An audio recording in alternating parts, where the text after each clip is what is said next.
ഹദീസുകളില്ലാത്ത ഇസ്ലാം. ചേകന്നൂർ മൗലവിയെപ്പോലെ ഒരു പണ്ഡിതന്റെ ചിന്തയോട് സിദ്ധാന്തതലത്തിൽ വിയോജിക്കാൻ എനിക്ക് യാതൊരു ശേഷിയുമില്ല. പക്ഷേ ഞാൻ ഹദീസുകളെ പിന്തുണയ്ക്കുന്നത് അവയിലൂടെയാണ് മുഹമ്മദ് എന്ന മഹാനായ പ്രവാചകനെ മാത്രമല്ല, മുഹമ്മദ് എന്ന മഹാനും അസാധാരണനുമായ മനുഷ്യനെ ഞാൻ കണ്ടെത്തിയത് എന്നതിനാലാണ്. ഖുർആൻ മാത്രം വായിച്ച് എനിക്ക് ഇസ്ലാമുമായോ മുഹമ്മദ് പ്രവാചകനുമായോ മാനുഷികമായ അടുപ്പവും ചായ്വും സ്നേഹവും ആദരവും ഉണ്ടാകുമായിരുന്നു എന്നെനിക്ക് തോന്നുന്നില്ല. എം.എൻ. കാരശ്ശേരി മലയാളത്തിലാക്കിയ ഹദീസുകളാണ് ഞാൻ ആദ്യം വായിച്ചത്. പിന്നെ ഞാൻ മൂലഗ്രന്ഥങ്ങൾ പലതും വായിച്ചു തീർത്തു. അപ്പോഴാണ് നമ്മെപ്പോലെ വെയിൽ കൊണ്ടും തണുത്തും വിയർത്തും വിശന്നു വലഞ്ഞും സങ്കടപ്പെട്ടും ദേഷ്യപ്പെട്ടും സ്നേഹിച്ചും ജീവിച്ച ഒരു മനുഷ്യന്റെ, അതേസമയം നമ്മെപ്പോലെയല്ലാതെ പ്രപഞ്ചത്തിലേക്ക് ഹൃദയം പറത്തിവിട്ട ഒരു മനുഷ്യൻ, ഒരു ജീവിക്കുന്ന പ്രവാചകൻ, അങ്ങനെയൊരാളെ ഞാൻ തിരിച്ചറിഞ്ഞത്. മുണ്ടുടുക്കുന്നതിൻ്റെ നീളം മുതൽ മൂത്രമൊഴിക്കുന്ന രീതി വരെയും, പ്രാർത്ഥനയുടെ ആവശ്യം മുതൽ ഈശ്വരന്റെ സ്വഭാവം വരെയും ഒരു പ്രാകൃത ജനതയെ പറഞ്ഞു പഠിപ്പിച്ച് അവരെ സംസ്കാരപാതയിലേക്ക് നയിച്ച ഒരു അതിമാനുഷനെ ഞാൻ ഹദീസുകളിൽ കണ്ടു പഠിച്ചു. പിന്നീട് ഖുർആൻ വായിച്ചപ്പോൾ എനിക്കതിനോട് കൂടുതൽ അടുക്കാൻ കഴിഞ്ഞു. സക്കറിയ, മാതൃഭൂമി ആഴ്ചപ്പതിപ്പ്, 2000 ഓഗസ്റ്റ് 27. മലയാളത്തിന്റെ ശ്രദ്ധേയനായ കഥാകാരന്റെ വാക്കുകളാണ് മുകളിൽ ഉദ്ധരിച്ചത്. ഹദീസുകളില്ലാത്ത ഇസ്ലാം എന്തുമാത്രം ഊഷരമായിരിക്കുമെന്ന് വ്യക്തമാക്കുന്നതാണ് സക്കറിയയുടെ ഈ സാക്ഷ്യം. തനിക്ക് ഖുർആൻ മനസ്സിലായത് ഹദീസുകൾ കൂടി മനസ്സിലാക്കിയപ്പോഴാണ് എന്ന അദ്ദേഹത്തിന്റെ വർത്തമാനം സക്കറിയയുടെ മാത്രം അനുഭവമല്ല. ഇസ്ലാമിനെ മനസ്സിലാക്കണമെന്ന് ആഗ്രഹിച്ചുകൊണ്ട് വേദഗ്രന്ഥമെന്ന നിലയിൽ ഖുർആനെ സമീപിച്ചവർക്കെല്ലാം അതിന്റെ ആഴത്തെയും ആശയത്തെയും കുറിച്ച കൃത്യമായ വിവരം നൽകിയത് ഹദീസുകളാണ്. ഇസ്ലാമിനെക്കുറിച്ച് മനസ്സിലാക്കാനായി ആത്മാർത്ഥമായി പരിശ്രമിച്ച പാശ്ചാത്യരും പൗരസ്ത്യരുമായ പലരും തുറന്നു പറഞ്ഞിട്ടുള്ള യാഥാർത്ഥ്യമാണിത്. ഹദീസുകളില്ലാതെ ഖുർആൻ കൊണ്ട് മാത്രമായി ഒരു സത്യാന്വേഷിക്ക് ഇസ്ലാമിനെ ശരിയായി മനസ്സിലാക്കാനാവുകയില്ലെങ്കിൽ, ഇസ്ലാമാണ് സത്യമെന്ന് മനസ്സിലാക്കുന്ന ഒരാൾക്ക് എങ്ങനെയാണ് ഖുർആൻ കൊണ്ട് മാത്രമായി മുസ്ലിമായി ജീവിക്കുവാൻ കഴിയുക? ഖുർആനിൽ നിന്ന് മാത്രമായി ആർക്കും ഇസ്ലാമിനെ അറിയാനാവുകയില്ല. ഹദീസുകളില്ലാതെ ആർക്കും പ്രവാചകനെ മനസ്സിലാവുകയില്ല. ഖുർആനിൽ നിന്നും ഹദീസുകളിൽ നിന്നുമായി ഉരുത്തിരിഞ്ഞിരിക്കുന്ന ഇസ്ലാമിക നിയമങ്ങൾ പാലിക്കാതെ ആർക്കും മുസ്ലിമായി ജീവിക്കുവാൻ കഴിയുകയില്ല. ഇസ്ലാം പഠനത്തിനും മുസ്ലിമായുള്ള ജീവിതത്തിനും ഖുർആൻ എത്രത്തോളം പ്രധാനമാണോ അത്രത്തോളം തന്നെ പ്രധാനമാണ് ഹദീസുകളുമെന്ന വസ്തുത മനസ്സിലാക്കുന്നതുകൊണ്ടാണ് ഇസ്ലാമിനെ സ്നേഹിക്കുന്നവർ ഹദീസുകൾക്കെതിരെയുള്ള ആരവങ്ങൾക്കെതിരെ പ്രതിരോധം തീർക്കുന്നത്. ഹദീസുകൾ അസ്വീകാര്യമാണെന്ന ധ്വനിയുണ്ടാക്കുന്ന വാദങ്ങളോടൊന്നും അവർക്ക് രാജിയാകാൻ കഴിയാതിരിക്കുന്നതും മറ്റൊന്നും കൊണ്ടല്ല. സർവശക്തനായ സ്രഷ്ടാവിനെ അറിയേണ്ടതുപോലെ അറിയുമ്പോഴാണ് ഒരാൾ മുസ്ലിമാകുന്നത്. തന്നെ പടച്ചു പരിപാലിക്കുന്നവനോടുള്ള ഇഷ്ടവും സ്നേഹവും ഭക്തിയും വണക്കവുമെല്ലാം അയാളെ, സ്വന്തത്തെ അവന് സമർപ്പിക്കുന്നവനാക്കി തീർക്കുന്നു. പടച്ചവനുള്ള സ്വന്തത്തിന്റെ സമർപ്പണമാണല്ലോ ഇസ്ലാം. മുസ്ലിമായി കഴിഞ്ഞാൽ പിന്നെ അയാൾക്ക് ആവശ്യം താൻ ആർക്കു വേണ്ടിയാണോ തന്നെയും തനിക്കുള്ളതിനെയുമെല്ലാം സമർപ്പിച്ചിരിക്കുന്നത് അവന്റെ ഇഷ്ടവും സ്നേഹവുമാണ്. ആ സ്നേഹം കിട്ടുവാൻ എന്താണ് മാർഗം? അതിനുള്ള മാർഗം സർവശക്തൻ തന്നെ അവന്റെ വചനങ്ങളിലൂടെ പറഞ്ഞു തന്നിട്ടുണ്ട്. അന്തിമ പ്രവാചകനോടുള്ള അള്ളാഹുവിന്റെ കൽപ്പന ഇങ്ങനെയാണ്: പറയുക, നിങ്ങൾ അള്ളാഹുവിനെ സ്നേഹിക്കുന്നുണ്ടെങ്കിൽ എന്നെ പിൻപറ്റുക, എങ്കിൽ അള്ളാഹു നിങ്ങളെ സ്നേഹിക്കും, നിങ്ങളുടെ പാപങ്ങൾ പുറത്തു തരികയും ചെയ്യും. ഏറെ പൊറുക്കുന്നവനും കരുണാനിധിയുമാണ് അള്ളാഹു. വിശുദ്ധ ഖുർആൻ 3-ാം അധ്യായം 31-ാം സൂക്തം. അള്ളാഹുവിനെ സ്നേഹിക്കുകയും അവന്റെ സ്നേഹം നേടിയെടുക്കണമെന്ന് ആഗ്രഹിക്കുകയും ചെയ്യുന്ന മുഴുവൻ മനുഷ്യരോടുമുള്ള നിർദ്ദേശമാണിത്. അള്ളാഹുവിൻ്റെതാണ് ഈ കൽപ്പന. മുഹമ്മദ് നബി സല്ലല്ലാഹു അലൈഹി വസല്ലമയോടാണ് ദൈവസ്നേഹം ആഗ്രഹിക്കുന്നവർ തന്നെ പിൻപറ്റണമെന്ന് പറയാൻ അവൻ കൽപ്പിച്ചിരിക്കുന്നത്. മുഹമ്മദ് നബി സല്ലല്ലാഹു അലൈഹി വസല്ലമയ്ക്ക് ശേഷം മറ്റൊരു ദൈവദൂതനും വരികയില്ലെന്ന് അള്ളാഹു തന്നെ വ്യക്തമാക്കിയിട്ടുള്ളതാണ്. ഖുർആൻ 33-ാം അധ്യായം 40-ാം സൂക്തം. അന്തിമ പ്രവാചകന്റെ നിയോഗമുണ്ടായിരിക്കുന്നത് മുഴുവൻ മനുഷ്യരിലേക്കുമായാണെന്ന് അള്ളാഹു പ്രഖ്യാപിക്കുകയും 34 അധ്യായം 28 സൂക്തം അങ്ങനെ പ്രഖ്യാപിക്കുവാൻ അദ്ദേഹത്തോട് ആവശ്യപ്പെടുകയും ചെയ്തിട്ടുണ്ട്. 7 അധ്യായം 158 സൂക്തം. പടച്ചവന്റെ ഇഷ്ടം നേടിയെടുക്കണമെന്ന് ആഗ്രഹിക്കുന്ന അവസാന നാളുവരെയുള്ള മുഴുവൻ മനുഷ്യർക്കും മുന്നിലുള്ള മാർഗം അന്തിമ പ്രവാചകൻ സ്വല്ലല്ലാഹു അലൈഹി വസല്ലമയെ അനുധാവനം ചെയ്യുകയാണെന്ന തത്വം അള്ളാഹു തന്നെ പഠിപ്പിച്ചതാണെന്നാണ് ഇവ മനസ്സിലാക്കി തരുന്നത്. മുഹമ്മദ് നബി സ്വല്ലല്ലാഹു അലൈഹി വസല്ലമയെ പിൻപറ്റണമെന്നത് അള്ളാഹുവിനെ സ്നേഹിക്കുകയും അവന്റെ സ്നേഹം ലഭിക്കണമെന്ന് ആഗ്രഹിക്കുകയും ചെയ്യുന്നവരോടുള്ള കൽപ്പനയാണ്. അങ്ങനെ ആഗ്രഹിക്കാത്തവർക്ക് ആ കൽപ്പന ബാധകമല്ല. ദൈവസ്നേഹം ആഗ്രഹിക്കുന്നവർ കൊതിക്കുന്നത് ഇഹത്തിലും പരത്തിലുമുള്ള അള്ളാഹുവിന്റെ സാമീപ്യമാണ്. മരണാനന്തരം ലഭിക്കുന്ന ദൈവ സാക്ഷാത്കാരമാണ്. അവൻ സമ്മാനമായി നൽകുന്ന പരലോകത്തെ അനശ്വര ജീവിതമാണ്. അള്ളാഹുവിന്റെ സാമീപ്യവും അവന്റെ സമ്മാനവും കൊതിക്കുന്നവരെ സംബന്ധിച്ചിടത്തോളം അവന്റെ ദൂതനും ലോകങ്ങൾക്കെല്ലാം കാരുണ്യവുമായി നിയോഗിക്കപ്പെട്ടവനുമായ അന്തിമ പ്രവാചകൻ മുഹമ്മദ് നബി സ്വല്ലല്ലാഹു അലൈഹി വസല്ലമയുടെ മാതൃക അത്യുത്തമവും അത്യുജ്വലവുമാണെന്ന കാര്യത്തിൽ പക്ഷാന്തരമുണ്ടാവില്ല. ആ മാതൃകയെ ചൂണ്ടി അത് വിശ്വാസികളെല്ലാം പിന്തുടരേണ്ട ഉത്തമമായ മാതൃകയാണെന്ന് അള്ളാഹു കൂടി സാക്ഷ്യപ്പെടുത്തുന്നതോടെ എക്കാലത്തുമുള്ള വിശ്വാസികൾക്ക് അനുധാവനം ചെയ്യാനുള്ള മാതൃകയാണതെന്ന് വ്യക്തമാവുകയാണ്. ഖുർആനിൽ നാം വായിക്കുന്ന അള്ളാഹുവിന്റെ ഈ സാക്ഷ്യം ഇങ്ങനെയാണ്: അള്ളാഹുവേയും അന്ത്യനാളിനെയും പ്രതീക്ഷിച്ചു കൊണ്ടിരിക്കുകയും അള്ളാഹുവിനെ ധാരാളമായി സ്മരിക്കുകയും ചെയ്യുന്ന നിങ്ങൾക്ക് അള്ളാഹുവിന്റെ ദൂതരിൽ ഉത്തമമായ മാതൃകയുണ്ട് തീർച്ച. 33 അധ്യായം 21 സൂക്തം. അള്ളാഹുവിനെ സ്നേഹിച്ച് ഇസ്ലാമിൽ എത്തിച്ചേരുന്നയാൾ ആദ്യം ചോദിക്കുന്നത് ഞാൻ എങ്ങനെയാണ് മുസ്ലിം ആവുക എന്നായിരിക്കും. ഒരാൾ ക്രിസ്ത്യാനിയാകുന്നത് മാമോദീസയോടുകൂടിയാണ്. സദ്റെ പുഷി എന്ന് പാഴ്സിയിലും നവജ്യോതി എന്ന് ഹിന്ദിയിലും വിളിക്കുന്ന കർമ്മങ്ങളിലൂടെയാണ് ഒരാൾ സരതുഷ്ട്ര മതത്തിന്റെ അനുയായിയായിത്തീരുന്നത്. കബ്ബാല, മില, തേവില എന്നീ കർമ്മങ്ങളിലൂടെയാണ് ഒരാൾ ജൂതനായി തീരുന്നത്. ഒരാൾ മുസ്ലിമാകുമ്പോൾ എന്താണ് ചെയ്യേണ്ടത്? ഈ ചോദ്യത്തിനുള്ള കൃത്യമായ ഉത്തരം തേടി ഖുർആൻ മുഴുവൻ പരതിയാലും നാം നിരാശനാവുക മാത്രമേയുള്ളൂ. അല്ലാഹുവല്ലാതെ ആരാധ്യനില്ലെന്ന് ഞാൻ സാക്ഷ്യം വഹിക്കുന്നു. മുഹമ്മദ് അള്ളാഹുവിന്റെ ദൂതനാണെന്നും ഞാൻ സാക്ഷ്യം വഹിക്കുന്നു. അഷ്ഹദു അല്ലാ ഇലാഹ ഇല്ലല്ലാഹ് വ അഷ്ഹദു അന്ന മുഹമ്മദർ റസൂലുള്ളാഹ് എന്ന സാക്ഷ്യവചനം ഇസ്ലാമിന്റെ അടിസ്ഥാനമായ പഞ്ചസ്തംഭങ്ങളിൽ ഒന്നാമത്തേതാണെന്നറിയണമെങ്കിൽ അയാൾ ഹദീസുകളെ തന്നെ ആശ്രയിക്കണം. ഖുർആനിൽ 2 തവണ ലാ ഇലാഹ ഇല്ലല്ലാഹു എന്ന് പറയുന്നുണ്ടെങ്കിലും 37 അധ്യായം 35 സൂക്തം, 47 അധ്യായം 19 സൂക്തം അവിടെയൊന്നും അതോടൊപ്പം മുഹമ്മദർ റസൂലുള്ളാഹ് എന്ന പരാമർശമില്ല. മുഹമ്മദർ റസൂലുള്ളാഹ് എന്ന് പരാമർശിക്കുന്ന ഒരേയൊരു വചനം മാത്രമാണ് 48 അധ്യായം 29 സൂക്തം ഖുർആനിലുള്ളത്. അതിൽ ലാ ഇലാഹ ഇല്ലല്ലാ എന്ന പരാമർശമില്ല.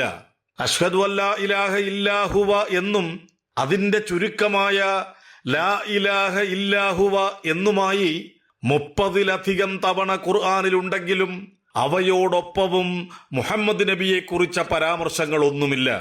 അന്തിമ പ്രവാചകൻ സ്വല്ലല്ലാഹു അലൈഹി വസല്ലമയുടെ മുഹമ്മദ് എന്ന പേര് പരാമർശിക്കുന്ന 4 വചനങ്ങളിലോ 3 അധ്യായം 144 സൂക്തം, 33 അധ്യായം 40 സൂക്തം, 47 അധ്യായം 2 സൂക്തം, 48 അധ്യായം 29 സൂക്തം, അഹമ്മദ് എന്ന പേര് പരാമർശിക്കുന്ന വചനത്തിലോ 61 അധ്യായം 6 സൂക്തം, ദൈവദൂതനെന്നും പ്രവാചകനെന്നും വിളിക്കുന്ന നിരവധി മറ്റു വചനങ്ങളിലോ 2 അധ്യായം 101 സൂക്തം, 2 അധ്യായം 143 സൂക്തം, 2 അധ്യായം 151 സൂക്തം, 3 അധ്യായം 32 സൂക്തം, 3 അധ്യായം 81 സൂക്തം, 3 അധ്യായം 144 സൂക്തം, 3 അധ്യായം 164 സൂക്തം, 4 അധ്യായം 79, 80 സൂക്തങ്ങൾ, 5 അധ്യായം 15 സൂക്തം, 5 അധ്യായം 41 സൂക്തം, 7 അധ്യായം 157 സൂക്തം,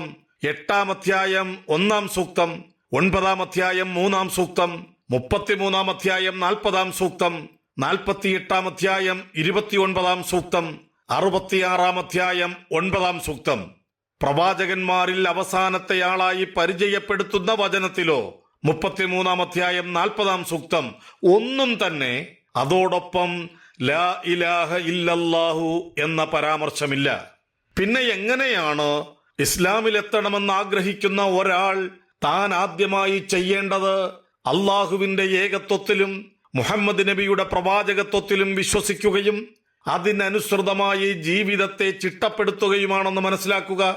അതിന് ഇസ്ലാം സ്ഥാപിക്കപ്പെട്ടത് 5 സ്തംഭങ്ങളിലാണെന്നും അതിൽ ഒന്നാമത്തേത് അല്ലാഹുവല്ലാതെ ആരാധ്യരൊന്നുമില്ല എന്നും മുഹമ്മദ് അള്ളാഹുവിന്റെ ദൂതനാണെന്നും സാക്ഷ്യം വഹിക്കുകയാണെന്നും നമസ്കാരം, സക്കാത്ത്, നോമ്പ്, ഹജ്ജ് എന്നിവയാണ് മറ്റുള്ളവയെന്നും പഠിപ്പിക്കുന്ന നബി സല്ലല്ലാഹു അലൈഹി വസല്ലമയിൽ നിന്ന് അബ്ദുല്ലാഹിബ്നു ഉമർ നിവേദനം ചെയ്തതായി ബുഖാരിയും മുസ്ലിമുമെല്ലാം രേഖപ്പെടുത്തിയിരിക്കുന്ന ഹദീസിനെ ആശ്രയിക്കുകയല്ലാതെ നിർവാഹമില്ല.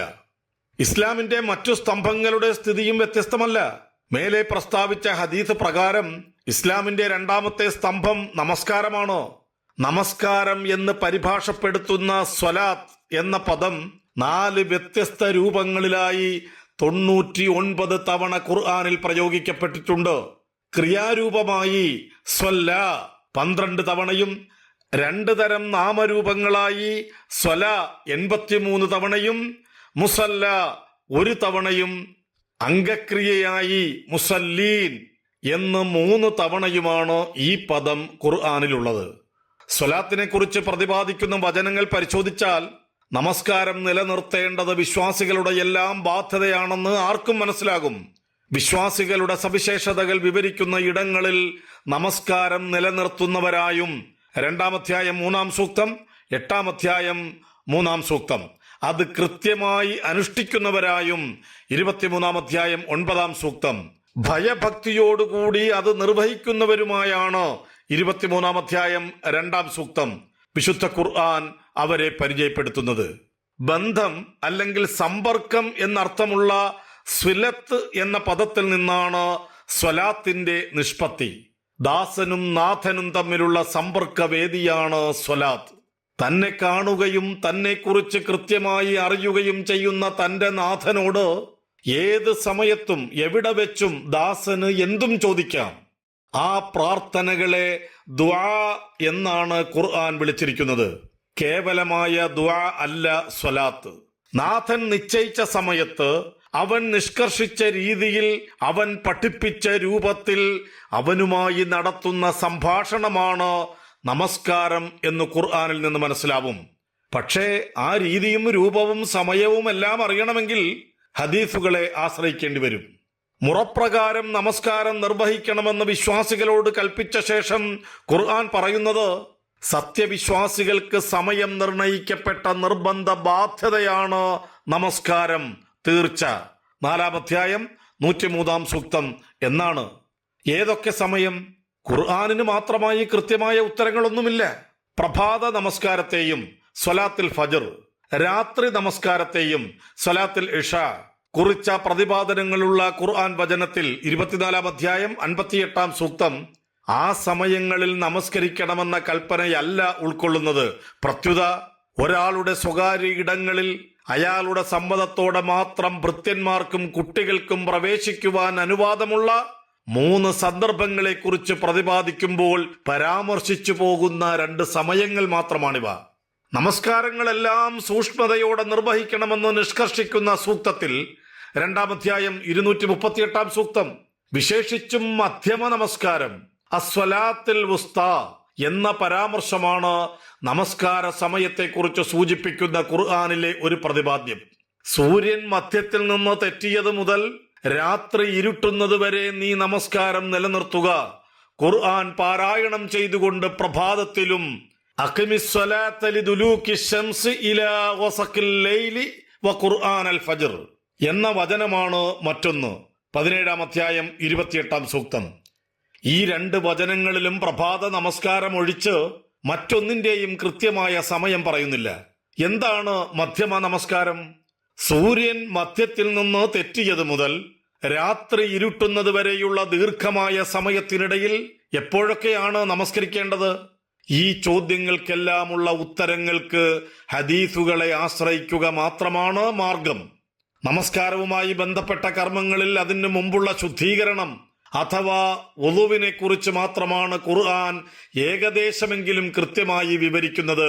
5-ാം അധ്യായം 6-ാം സൂക്തം. പ്രദക്ഷിണം ചെയ്യുന്നവർക്കും നിൽക്കുന്നവർക്കും കുനിയുന്നവർക്കും സാഷ്ടാംഗം നമിക്കുന്നവർക്കുമായി എന്റെ ഭവനത്തെ ശുദ്ധീകരിക്കണം. 22-ാം അധ്യായം 26-ാം സൂക്തം എന്ന കഅബാലയവുമായി ബന്ധപ്പെട്ട ഇബ്രാഹിം നബിയോടുള്ള ദൈവകൽപ്പനയിലും അള്ളാഹുവിൽ നിന്നുള്ള അനുഗ്രഹവും പ്രീതിയും തേടിക്കൊണ്ട് കുനിയുകയും സാഷ്ടാംഗം നമിക്കുകയും ചെയ്യുന്നവരായി നിനക്ക് അവരെ കാണാം. അവരുടെ മുഖങ്ങളിൽ സാഷ്ടാംഗത്തിന്റെ അടയാളമുണ്ട്. 48-ാം അധ്യായം 29-ാം സൂക്തം എന്ന മുഹമ്മദ് നബി സല്ലല്ലാഹു അലൈഹി വസല്ലമയുടെ അനുയായികളെ കുറിച്ച വിവരണത്തിലും നിൽക്കുക, ഖിയാം, കുനിയുക, റുക്കൂ, സാഷ്ടാംഗം നമിക്കുക, സുജൂദ് എന്നീ നമസ്കാരത്തിലെ വ്യത്യസ്ത സ്ഥാനങ്ങളെക്കുറിച്ച് പ്രതിപാദിക്കുന്നുണ്ടെങ്കിലും അവ നമസ്കാരത്തിലെ കർമ്മങ്ങളാണെന്നോ അവ എങ്ങനെ നിർവഹിക്കണമെന്നോ ഉള്ള വിവരങ്ങളൊന്നും ഖുർആനിലില്ല. യുദ്ധരംഗത്തെ നമസ്കാരത്തെക്കുറിച്ച് പ്രതിപാദിക്കുമ്പോഴും സുജൂദിനെക്കുറിച്ച് പറയുന്നുവെന്നല്ലാതെ 4-ാം അധ്യായം 102-ാം സൂക്തം അതേക്കുറിച്ച് വിശദീകരണങ്ങളൊന്നും അവിടെയുമില്ല. ഖിയാമും റുക്കൂഉം സുജൂദുമെല്ലാം നമസ്കാരത്തിലുള്ളതാണെന്നും അവ എങ്ങനെ നിർവഹിക്കണമെന്നും മനസ്സിലാക്കണമെങ്കിൽ ഹദീസുകൾ തന്നെ പരതേണ്ടി വരും. ശുദ്ധീകരണം മുതൽ നമസ്കാരത്തിലെ കർമ്മങ്ങൾ വരെയും നമസ്കാര സമയങ്ങൾ മുതൽ നമസ്കാരം അസാധുവാകുന്ന കാര്യങ്ങൾ വരെ വിവരിക്കുന്ന ഹദീസുകൾ വ്യത്യസ്ത അധ്യായങ്ങളിലായി ബുഖാരിയും മുസ്ലിമും അടക്കമുള്ള പ്രസിദ്ധരായ ഹദീസ് സമാഹർത്താക്കളെല്ലാം തങ്ങളുടെ ഗ്രന്ഥങ്ങളിൽ സമാഹരിച്ചിട്ടുണ്ട്. 3-ാമത്തെ സ്തംഭമായ സക്കാത്തിന്റെ സ്ഥിതിയും വ്യത്യസ്തമല്ല. സംസ്കരണം, പരിശുദ്ധി എന്നീ അർത്ഥങ്ങളുള്ള സക്കാത്ത് എന്ന പദം 32 തവണയാണ് ഖുർആനിൽ പ്രയോഗിച്ചിരിക്കുന്നത്. അതിൽ 30 തവണയും സമ്പത്തിന്റെ സംസ്കരണമായ നിർബന്ധ ദാനത്തെക്കുറിച്ചാണ്. 25 തവണ നമസ്കാരത്തോടൊപ്പമാണ് സക്കാത്ത് പരാമർശിക്കപ്പെട്ടിരിക്കുന്നത് എന്നതിൽ നിന്നു തന്നെ അതിന്റെ പ്രാധാന്യം വ്യക്തമാണ്. സക്കാത്തിന്റെ 8 അവകാശികളെ കുറിച്ച് പ്രതിപാദിക്കുന്ന ഖുർആൻ സൂക്തത്തിൽ 9-ാം അധ്യായം 60-ാം സൂക്തം ദാനധർമ്മങ്ങൾ എന്നർത്ഥം വരുന്ന സ്വദഖാത്ത് എന്നാണ്. അത് സക്കാത്തിന്റെ അവകാശികളെ കുറിച്ചാണെന്ന് മനസ്സിലാകണമെങ്കിൽ പോലും ഹദീസുകൾ പരിശോധിക്കണം. സക്കാത്ത് കൊടുക്കണം എന്നല്ലാതെ എത്ര, എങ്ങനെ, എന്തിനെല്ലാം നൽകണമെന്ന് ഖുർആനിൽ ഒരിടത്തും വ്യക്തമാക്കുന്നില്ല. അതറിയണമെങ്കിൽ ഹദീസുകളെ അവലംബിക്കണം. പ്രധാനപ്പെട്ട ഹദീസ് സമാഹർത്താക്കളെല്ലാം ഇവിഷയകമായ ഹദീസുകളെ പ്രത്യേകമായ അധ്യായത്തിലായി സമാഹരിച്ചിട്ടുണ്ട്. ബുഖാരിയിലെ 24-ാമത്തെയും മുസ്ലിമിലെ 12-ാമത്തെയും അധ്യായങ്ങൾ സക്കാത്തിനെ കുറിച്ച അധ്യായങ്ങളാണ്. കിതാബു സക്ക. അബൂദാവൂദിലെ 9-ാമത്തെയും നസായിയിലെ 23-ാമത്തെയും ഇബ്നു മാജയിലെ 8-ാമത്തെയും തിർമിദിയിലെ 7-ാമത്തെയും അധ്യായങ്ങളിൽ സമാഹരിച്ചിരിക്കുന്നത് സക്കാത്തിനെ കുറിച്ച ഹദീസുകൾ തന്നെ. ഈ ഹദീസുകളിൽ നിന്നാണ് എത്ര, എങ്ങനെ, എന്തിന്, എപ്പോഴാണ് സക്കാത്ത് നൽകേണ്ടതെന്ന് മനസ്സിലാകുന്നത്. 4-ാമത്തെ സ്തംഭമായ നോമ്പിന്റെ സ്ഥിതിയും വ്യത്യസ്തമല്ല.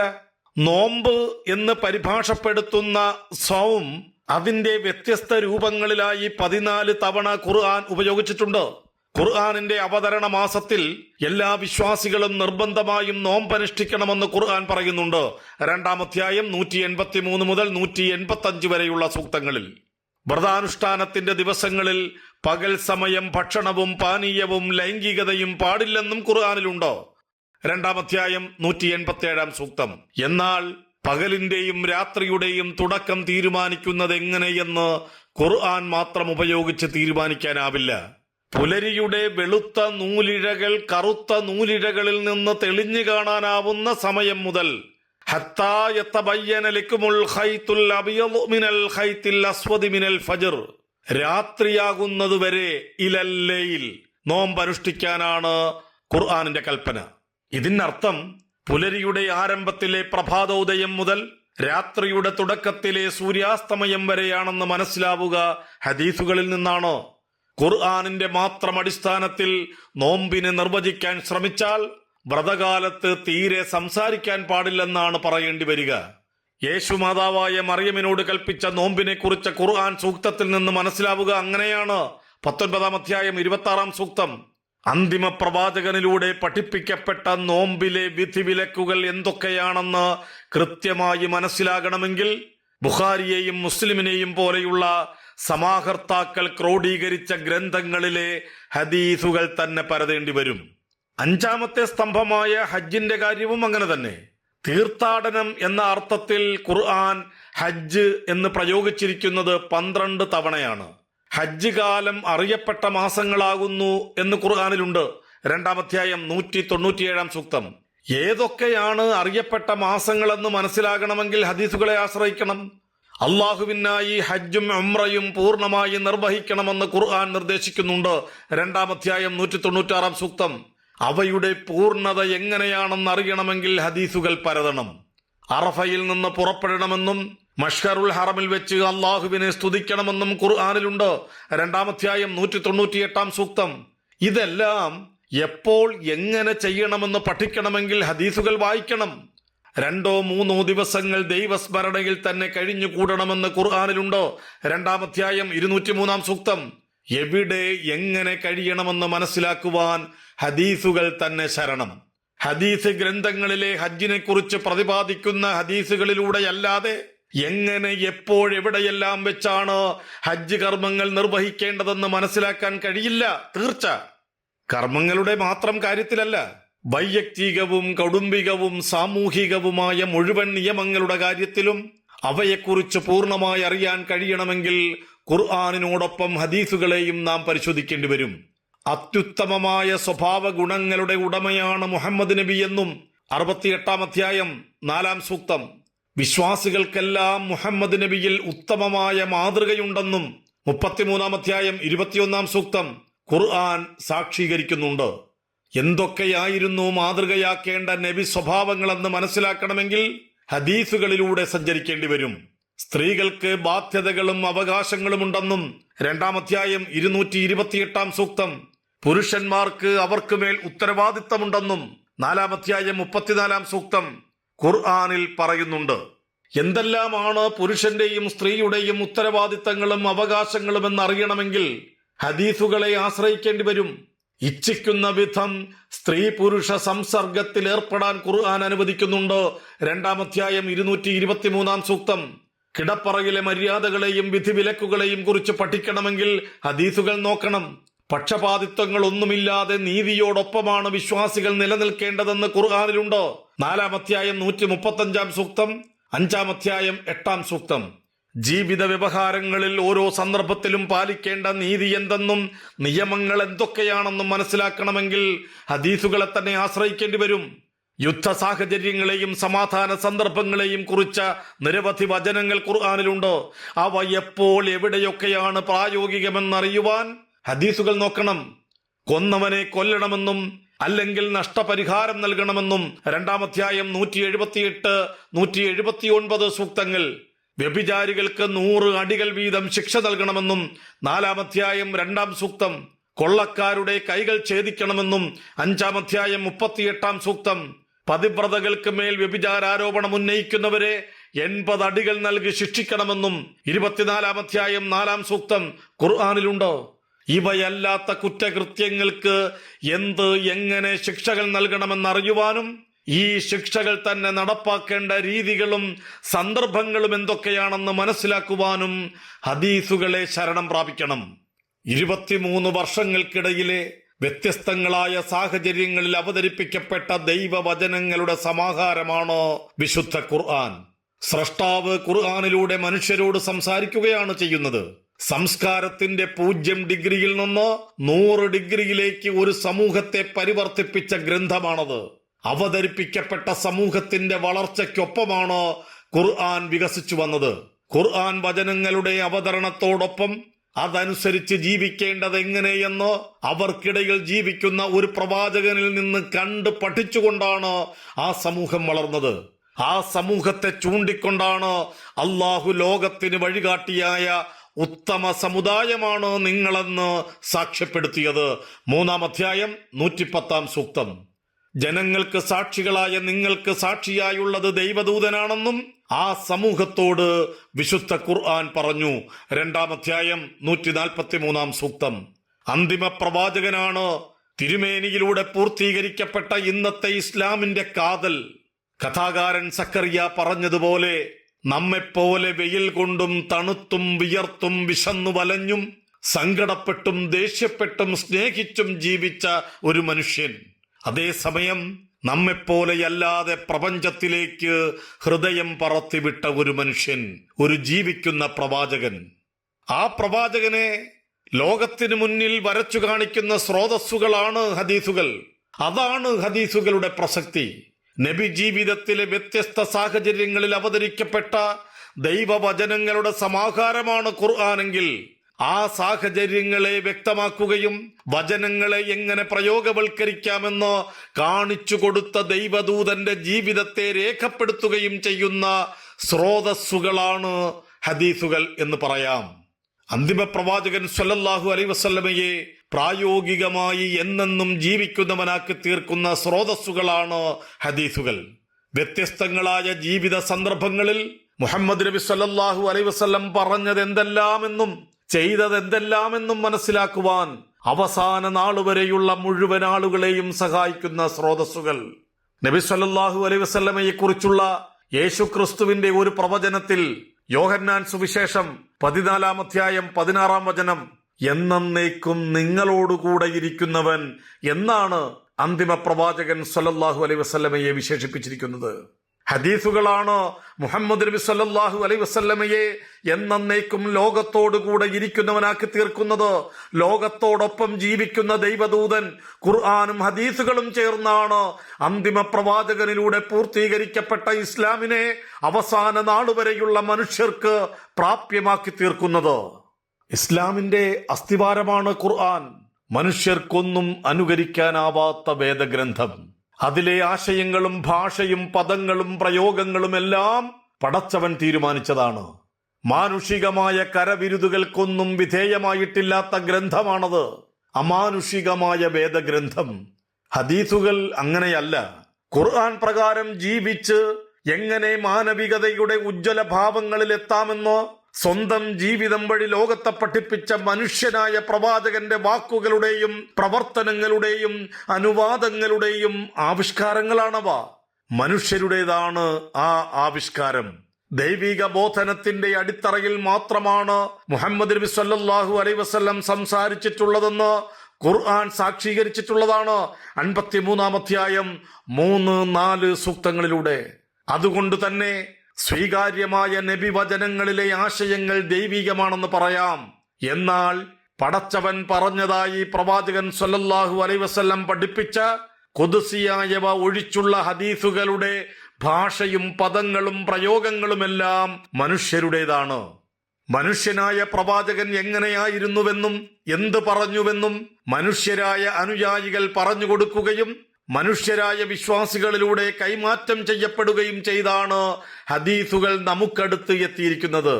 ഇങ്ങനെ എത്തിയ ഹദീസുകളില്ലാതെ വ്യത്യസ്ത സന്ദർഭങ്ങളിൽ അന്തിമ പ്രവാചകൻ എങ്ങനെ പെരുമാറിയെന്നോ എന്തു പറഞ്ഞുവെന്നോ എന്തെല്ലാം ചെയ്തുവെന്നോ മനസ്സിലാക്കാൻ നമുക്ക് കഴിയില്ല. എങ്ങനെ ഇസ്ലാമിലെത്തണമെന്നോ എങ്ങനെ മുസ്ലിമായി ജീവിക്കണമെന്നോ അറിയാനാവില്ല.